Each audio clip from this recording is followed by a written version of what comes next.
আমার বাবা রংপুর থেকে আমার জন্য বক্স ভর্তি ভালোবাসা পাঠিয়েছে। সত্যি এগুলো আমার কাছে আম নয়, এগুলো বক্স ভর্তি ভালোবাসা।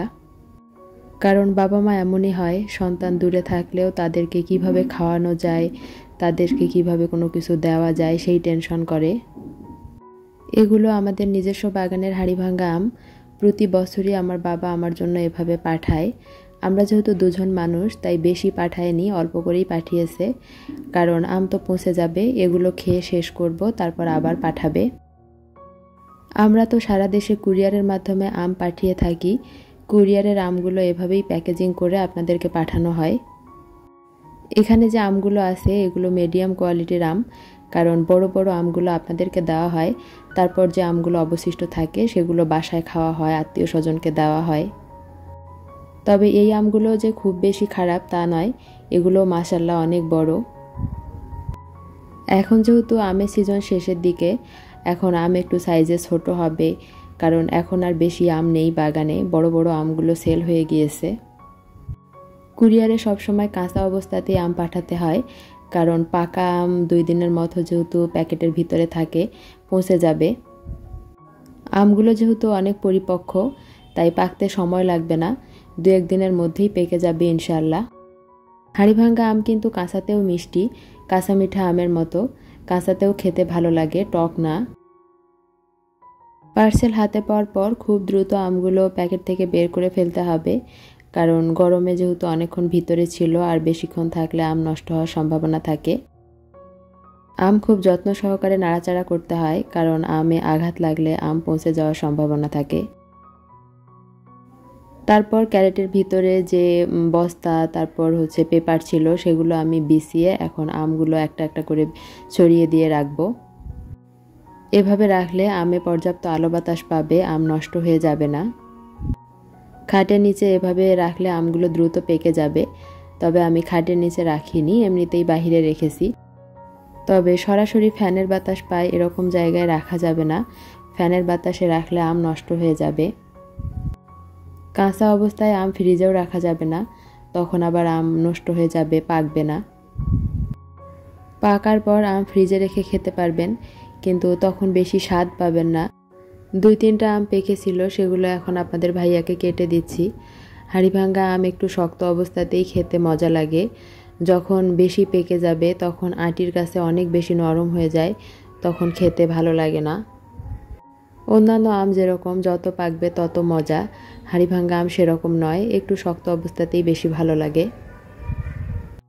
আবার অতিরিক্ত কাঁচাতেও ভালো লাগবে না, টক লাগবে তখন। মোটামুটি যখন একটু পাকবে তখনই খেয়ে ফেলতে হবে। আমের সিজন এখন শেষের পথে, বাগানে আর বেশি আম নেই, অল্প কিছু আম আছে, মোটামুটি 1 সপ্তাহের মধ্যে হয়তো শেষ হয়ে যাবে। আপনারা যদি আম নিতে চান তাহলে দ্রুত যোগাযোগ করবেন, পরবর্তীতে কিন্তু আমরা আর আম দিতে পারবো না।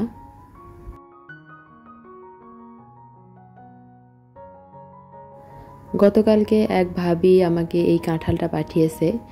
এত বড় কাঁঠাল আমি তো একা খেতে পারবো না। উনি কাঁঠালের সঙ্গে আরও পাঠিয়েছে আচার, আমের আচার, তারপর চকলেট, মোরব্বাও ছিল সঙ্গে। আমি এই বক্সটাতে করে ওনাকে আখের গুড় দিয়েছিলাম, সেই শীতকালে আমাদের যখন আখের গুড় বাসায় তৈরি হচ্ছিল সেই সময় পাঠিয়েছি। খালি বক্সটা ওনার কাছে ছিল, সেজন্য সেই বক্সটাতে করে আমের আচার, মোরব্বা সেগুলো পাঠিয়েছে। আর এই চকলেটগুলো কে যেন ওনার বিদেশ থেকে নিয়ে এসেছে, তাই দিছে আমাকে খাওয়ার জন্য। আমি একটু টেস্ট করে দেখছিলাম যে মোরব্বাটা কেমন হয়েছে। আমি নিজেই এই বছর মোরব্বা বানাতে চেয়েছিলাম, কিন্তু বানাবো করে সময় চলে গেল, আর বানানোই হলো না। আলহামদুলিল্লাহ অনেক মজা হয়েছে। মোরব্বা বানাইনি, কিন্তু তারপরও আল্লাহ রিজিকে রেখেছিল, তাই খাওয়া হলো। আমিও আটিসহ আমের আস্ত আচার বানিয়েছি, আপনাদের সঙ্গে তো ভিডিওতে শেয়ারও করেছি। ভাবিও সেম আচারটাই বানিয়েছে। পরের দিন সকালে আমি কাঁঠাল কাটবো, তার জন্য বাইরে থেকে এই পাতাগুলো নিয়ে আসলাম। এগুলো দিয়ে কাঁঠালের আটা মুছলে অনেক ভালো হয়। আমি যেহেতু একাই এত বড় কাঁঠাল খেতে পারবো না, তাই ফ্ল্যাটের সবাইকে ভাগ করে দেব। আমি কখনোই কাঁঠাল কিনে খাইনি, কারণ অত পছন্দের না আমার এই ফলটা। গ্রামে গেলে দু একটা খাওয়া হয়, বাসায় যেহেতু কাঁঠালের গাছ আছে, কিন্তু ঢাকায় কখনো কাঁঠাল কিনে খাবো আমার কখনো এরকম রুচি হয়নি। কাঁঠাল ভাঙার আগে হাতে তেল মাখিয়ে নিলে ভালো হয়, এতে করে হাতে আর আটা ভরে না। আমি হাতে সরিষার তেল ভালো করে মাখিয়ে নিয়েছি, তারপর কাঁঠাল ভেঙে কোয়াগুলো তুলে নিচ্ছি। এই কাঁঠালগুলোকে মনে হয় খাজা কাঁঠাল বলে, একটু শক্ত শক্ত কোয়াগুলো। আমার আবার শক্ত কাঁঠালটা ভালো লাগে না, যদি দু একটা খাই সেটা নরম কাঁঠালটা। তারপর এখান থেকে কয়েকটা কোয়া খেয়েছিলাম, আপনাদের ভাইয়া খেয়েছিল। ভিডিওর এই ফাঁকে আপনাদেরকে মনে করিয়ে দেই, আপনারা যদি এখনও আমার ভিডিওটিতে একটা লাইক দিতে ভুলে গিয়ে থাকেন, তাহলে প্লিজ একটা লাইক দিয়ে দিবেন, কারণ আপনাদের ছোট্ট একটা লাইক আমার ভিডিওটিকে আরও অনেক মানুষের কাছে পৌঁছে দিতে সাহায্য করবে।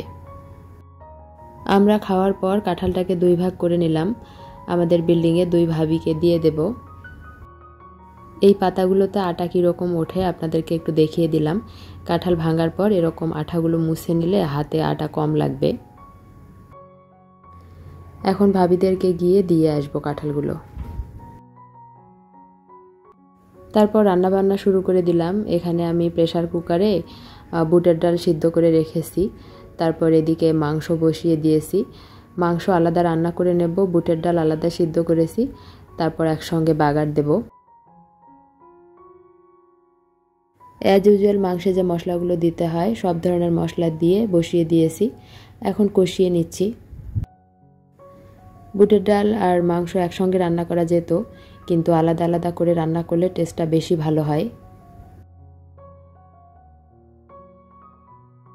মাংস কষিয়ে রেখে দিয়েছি, এখন ফোড়নের জন্য এখানে পেঁয়াজ দিয়ে দিলাম। পেঁয়াজ ভালো করে ভেজে নেব। তারপর জিরা দিয়ে দিলাম। একটু অন্যমনস্ক হয়ে গিয়েছিলাম, তখন আবার পেঁয়াজটা পুড়ে গিয়েছে। রান্না জিনিসটা এমনই, মনোযোগ দিয়ে করতে হয়, তা না হলে একটু 19-20 হলেই নষ্ট হয়ে যায়। এটা ব্যাপার না, খুব বেশি পুড়ে যায়নি, হালকা পুড়ে গিয়েছে। বাগার দেওয়ার পর 2-3 মিনিটের মতো ঢাকনা দিয়ে রেখেছিলাম, যাতে ঘ্রাণটা বাইরে বের হয়ে না যায়। তারপর ঘুটনি দিয়ে ভালো করে ঘুঁটে নিলাম। এখন আগে থেকে রান্না করে রাখা গরু মাংসগুলো দিয়ে দিচ্ছি। গরুর মাংস দেওয়ার পর নেড়ে চেড়ে আবারও ঢাকনা দিয়ে আমি কিছুক্ষণ রান্না করে নেব। বুটের ডাল দিয়ে গরুর মাংস আপনাদের ভাইয়া অনেক পছন্দ করে, মাঝে মাঝেই আমি রান্না করি, আমারও ভালো লাগে এই খাবারটা। মাংস দেওয়ার পর একটু পানিও অ্যাড করেছিলাম, কারণ যেহেতু কিছুক্ষণ রান্না করব আরও ঘন হয়ে যাবে, তাই। এখন একটু গরম মশলা দিয়ে দিলাম। গরম মশলা দেওয়ার পর আরও 5 মিনিটের মতো রান্না করে নেব। ফিরে আসলাম 5 মিনিট পর। এখন আপনাদেরকে ফাইনাল লুকটা দেখিয়ে দেই, কতটা ঘন হয়ে গিয়েছে দেখেন, আর কালারটাও মাশাআল্লাহ অনেক সুন্দর এসেছে, উপরে তেলটা ভেসে উঠেছে। এরকম গরুর মাংস দিয়ে বুটের ডাল, পোলাও, গরম ভাত, পরোটা যে কোনো কিছুর সঙ্গে খেতে অসাধারণ লাগে। আমাদের এলাকায় অতিথি আপ্যায়নে যে কোনো বড় অনুষ্ঠানে এই রেসিপিটা করা হয়। এই হচ্ছে আমাদের নিজস্ব হাড়িভাঙ্গা আমের বাগান। এই বাগান থেকেই আমরা আপনাদেরকে আমগুলো সরবরাহ করে থাকি। বাগান থেকে আম ছিঁড়ে সরাসরি বাগানের পাশেই আপনাদের জন্য আমগুলো এভাবে প্যাকেজিং করা হয়। বাগানের বাছাইকৃত এ গ্রেডের বড় বড় আমগুলো আমরা আপনাদেরকে পাঠিয়ে থাকি, আর ছোট আমগুলো আমাদের স্থানীয় হাটে বিক্রি করে দেওয়া হয়। এখান থেকে আপনাদের পার্সেলগুলো প্যাকেজিং শেষ করে সরাসরি কুরিয়ারের কাছে হস্তান্তর করা হবে। বাজারে এত আম থাকতেও আপনারা কেন আমাদের কাছ থেকে আম কিনবেন, তার একটাই কারণ, আমাদের আমগুলো শতভাগ ফরমালিন মুক্ত। আমাদের আমে আমরা কোনো ধরনের কার্বোহাইড্রেট বা কেমিক্যাল স্প্রে করি না। আম সম্পর্কে সকল তথ্য জানতে স্ক্রিনে দেওয়া নাম্বারে যোগাযোগ করুন। বিকেলে একটু মুড়ি মাখাচ্ছি, অনেকদিন পর আপনাদের ভাইয়া আজকে বিকেলে বাসায় আছে, একসঙ্গে বসে মুড়ি মাখা চা দিয়ে খাবো। মুড়ি, চানাচুর, কাঁচামরিচ, পেঁয়াজ, আদা কুচি, লেবু কুচি, ধনেপাতা আর আমার হাতের স্পেশাল ঝালমুড়ি মাখার মশলা। আজকে ছোলা সিদ্ধ ছিল না, ছোলা সিদ্ধ দিলে বেশি মজা লাগে। হাতের কাছে যা যা ছিল তাই দিয়েছি, শসা টমেটো কিছুই দিতে পারিনি। এভাবেও কিন্তু খারাপ লাগে না, মজাই লাগে। আমরা তো প্রায় খাই, দুজনে একসঙ্গে গল্প করতে করতে মুড়ি মাখা কখন শেষ হয়ে যায় বোঝাই যায় না। আপনাদের মধ্যে যারা আজকেই আমার চ্যানেলে প্রথম এসেছেন, আমার ভিডিওর কোথাও কোনো অংশ আপনাদের যদি একটুও ভালো লেগে যায় তাহলে প্লিজ আমার চ্যানেলটির পাশে থেকে যাবেন, আমার চ্যানেলটিকে সাবস্ক্রাইব করে দিবেন। চ্যানেলটি সাবস্ক্রাইব করে পাশে থাকা বেল বাটনটি অবশ্যই অন করে দিবেন, তাহলে আমি যখনই ভিডিও ছাড়ব তখনই আপনাদের ফোনে নোটিফিকেশন চলে যাবে, আর আপনারা চাইলে সময় মতো আমার ভিডিওগুলো দেখে নিতে পারবেন। মুড়ি মাখা খাওয়ার পর লেবু চা বানিয়ে নিচ্ছি।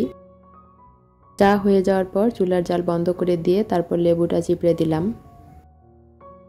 আজকে মুড়ি খাওয়ার পর চা বানিয়ে নিলাম, কারণ মুড়ি খেতে খেতে চা ঠান্ডা হয়ে যায়, তখন চায়ের আসল মজা পাওয়া যায় না। চায়ের কালারটা কিন্তু দুর্দান্ত এসেছে, আমার কাছে তো ভালোই লেগেছে। আপনাদের কাছে কেমন লেগেছে কমেন্ট করে জানাবেন। আপনাদের সুন্দর সুন্দর কমেন্ট আমাকে পরবর্তী কন্টেন্ট বানানোর উৎসাহ দেয়, সেজন্য সবসময় বলি যে একটা কমেন্ট করবেন, আপনাদের কমেন্ট আমাকে অনেক উৎসাহ দিবে। এইটুকু খেতে গিয়ে কতগুলো নোংরা বাসন বের হয়েছে দেখেন, সবগুলো এখন পরিষ্কার করে নিচ্ছি। মহিলা মানুষের রান্নাঘরে আসলেই কাজ আর কাজ, একটার পর একটা কাজ বের হয়, একটা শেষ হলেই আরেকটা বের হয়।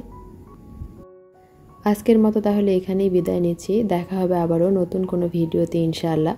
সেই পর্যন্ত আপনারা সবাই ভালো থাকবেন, আমাদের জন্য দোয়া করবেন। আল্লাহ হাফিজ, আসসালামু আলাইকুম।